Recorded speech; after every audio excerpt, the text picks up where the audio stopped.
আমি ব্যক্তিগতভাবে একটি জিনিস বিশ্বাস করি যে ধর্মীয় শিক্ষা, এই যে এত লোক মসজিদে আসা, এই ধর্মীয় শিক্ষাটা আমাদের দেশে সবচেয়ে বেশি প্রয়োজন। কি কারণে প্রয়োজন? আপনার সমাজে আজকে মাদক, খুন, সন্ত্রাস, চাঁদা নিত্য নৈমিত্তিক একটি ঘটনা হয়ে দাঁড়িয়েছে। যত আইনি আপনি করেন না কেন, আইনের চোখ ফাঁকি দিয়েও মানুষ অন্যায় করতে পারে এবং অন্যায় করেও বেঁচে যেতে পারে। কিন্তু যদি আপনি অন্যায় করেন, গোপনেও করেন, আল্লাহর দৃষ্টিকে ফাঁকি দিয়ে আপনি মুক্তি পেতে পারবেন না।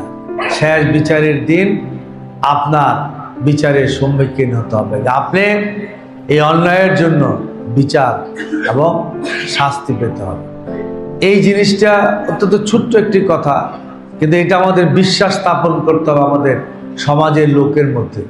যদি এটা আমরা বিশ্বাস স্থাপন করতে পারি যে যেভাবেই তুমি করো না কেন, দুর্নীতি, স্বজনপ্রীতি, অন্যায়, অত্যাচার, জুলুম, মাদক, চাঁদাবাজি, তোমার মুক্তি কিন্তু হবে না।